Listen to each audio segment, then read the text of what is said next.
저는 과거의 성경 말씀을 읽을 때 마치 역사를 공부하듯 읽었습니다. 복음을 접하더라도 그것을 단지 복음의 이론적인 원리로만 이해하려 했지, 그 말씀이 하나님이 제게 주시는 음성이라고는 생각하지 못했습니다. 지극히 개인적인 편지라고도 생각하지 못했죠. 그저 모든 사람에게 제공된 공문 같은 느낌이었으니까요. 하지만 하나님과 인격적으로 더 친밀해질수록 저는 성경 말씀을 읽고 기도하는 것이 곧 하나님과의 1대1 대화라는 사실을 점점 깨닫게 되었습니다. 예전에 복음을 들었을 때 예수님이 우리 모든 사람들의 죄를 위해 십자가에 못 박혀 죽으셨다는 말씀을 읽고도 저는 수많은 사람들 중 아주 작은 한 사람일 뿐이라고 생각했습니다. 그런데 이런 설교를 들은 적이 있습니다. 만약 온 인류가 죄를 짓지 않고 나 혼자만 유일하게 죄를 지었다면 예수님은 나 한 사람 때문에라도 십자가에 못 박히러 처형장으로 올라가셨을까? 이 질문을 들었을 때 저는 즉시 그렇다 우는 생각이 들었습니다. 예수님은 나라는 한 사람 때문에라도 십자가에 못 박히셨을 것이라는 확신이 들자 저의 죄의 무게가 전혀 다르게 느껴졌습니다. 십자가에 못 박히러 올라가시는 예수님을 향해 저는 아마도 제발 나 때문에 죽지 말아주세요 라고 주님의 옷자락을 붙잡고 길을 막았을 것입니다. 그렇습니다. 성경 말씀은 마치 수십억 명의 사람들에게 주시는 일반적인 말씀처럼 보입니다. 복음도 그렇게 보였고요. 하지만 저는 점점 깨달아갔습니다.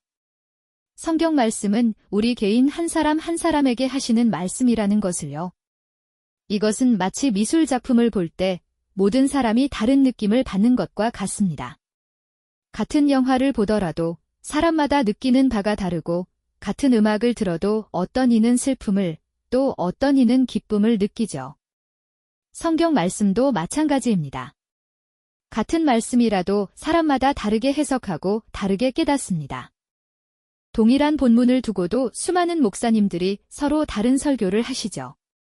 물론 그 큰 틀 안에서 벗어나지는 않지만 관점과 강조점은 저마다 다릅니다. 이처럼 하나님은 성경을 통해 우리에게 개인적이고 특별한 메시지를 주십니다. 그렇다고 해서 모든 말씀이 무조건 내게 주시는 말씀이라는 것은 아닙니다. 성경을 읽을 때마다 내가 원하는 대로 자의적으로 해석하는 것은 잘못된 태도입니다. 우리는 반드시 하나님께 음성을 구하고 하나님이 주시고자 하는 개인적인 메시지가 있을 때에 그것을 말씀을 통해 받게 됩니다. 예를 하나 들겠습니다. 어느 날 저는 말씀을 읽기 전에 사업적인 수익 계산에 몰두하고 있었습니다. 광고 비용을 지불했을 때 몇 명의 고객이 결제할지, 그 수익이 얼마인지 계산하고 있었죠. 그 계산이 즐겁고 흥분되어 말씀을 읽어야 할 시간이 훨씬 지체되었습니다. 그렇게 2시간이 지난 밤, 저는 겨우 진정하고 성경을 펴게 되었습니다. 저는 매일 하루에 한 장씩 순서대로 말씀을 읽고 있었기 때문에 특별히 찾지 않고 어제 읽은 말씀의 다음 장을 펼쳤습니다.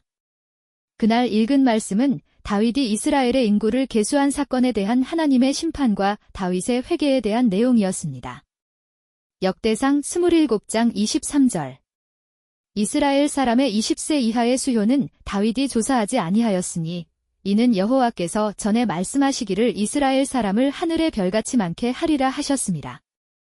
다윗은 하나님의 약속을 믿고 어린 사람들의 수는 계수하지 않았습니다. 하지만 그가 인구조사를 했던 이유는 전쟁 시 백성 수가 곧 국가의 힘이었기 때문입니다. 다윗은 그 숫자에서 안정감을 얻으려 했던 것이죠. 그러나 하나님은 그런 다윗의 행동을 책망하시며 숫자가 아닌 하나님 자신을 의지하라고 말씀하셨습니다. 저는 그 말씀을 읽는 순간 하나님께서 제게 직접 하신 말씀임을 깨달았습니다. 제가 했던 행동은 돈을 의지했던 행동이었습니다. 수익성 계산은 제가 하나님보다 숫자를 더 믿고 있었다는 증거였습니다. 하나님은 주권자이십니다.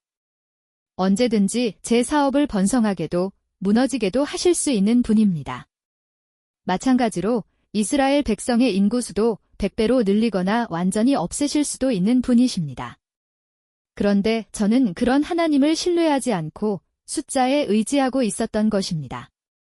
하나님은 이 말씀을 통해 그 사실을 저에게 지적하셨고 저는 회개하게 되었습니다. 이렇듯 하나님은 성경 말씀을 통해 우리의 마음을 정확히 찌르며 말씀하십니다. 한번 생각해 보십시오. 어떻게 다윗이 이스라엘 백성의 인구수를 계수한 말씀이 지금의 제 상황과 그렇게 정확히 연결될 수 있을까요? 이것은 단지 한 가지 예일 뿐입니다. 이런 일들은 제 삶에서 정말 많이 일어났습니다. 제가 말씀을 읽기 전에 기도하며 하나님께 질문을 드렸을 때 그날 읽는 말씀 속에서 정확한 답을 받은 적이 많습니다. 제가 어떤 길을 가야 할지, 어떤 선택을 해야 할지, 그런 인생의 방향들이 성경을 통해 해석되어 주어지는 경험을 수없이 했습니다. 여러분, 성경을 단순히 공부의 대상으로 여기지 마십시오. 하나님의 살아있는 음성으로 들으십시오. 이해가 가지 않고 답답하며 하나님의 뜻이 궁금할 때 성경을 자연스럽게 펴게 되실 것입니다. 말씀을 읽다가 보면 성경 속 인물의 이야기가 바로 내 삶의 상황과 정확히 겹치는 경우가 정말 많습니다. 이미 알고 있던 내용이지만 내 삶의 맥락에서 새롭게 풀어지고 해석되는 것입니다. 저는 하나님의 말씀에 순종하여 살아가다가 삶이 더 힘들어지는 고통을 겪은 적도 있습니다. 너무나 괴로워서 정말 이 길이 하나님의 뜻이 맞는가? 내가 착각한 것이 아닐까? 하고 의심이 들었습니다. 그때 금요 예배에서 본문 말씀은 바로 이 구절이었습니다. 예수께서 성령에 이끌리어 광야로 가사 이 말씀을 통해 하나님은 제게 말씀하셨습니다. 지금 내가 광야에 있는 것은 내 착각이 아니다. 성령이 너를 이끌어 이 길로 오게 한 것이다. 저는 그 말씀을 통해 하나님의 뜻을 다시 확신할 수 있었습니다. 이처럼 성경 말씀은 놀라운 비밀을 담고 있습니다. 말씀을 통해 우리는 하나님의 음성을 듣고 자신의 삶을 해석하게 됩니다.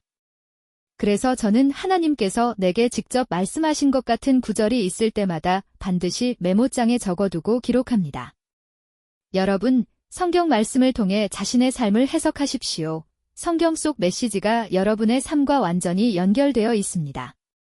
그것은 우리의 개인적인 삶의 비유이고 상징이며 또한 실제입니다. 우리는 그 뜻을 알아차릴 수 있습니다. 성령님께서 감동을 주시기 때문입니다. 우리 인생의 해답은 이미 성경 안에 기록되어 있습니다. 우리의 결정과 판단, 인생의 방향이 성경 말씀 안에 담겨 있습니다. 하나님은 성경 말씀을 통해 우리 안에 계신 성령님을 감동시키셔서 우리에게 깨달음을 주십니다. 우리는 그 감동을 따라 하나님의 뜻을 알게 될 것입니다.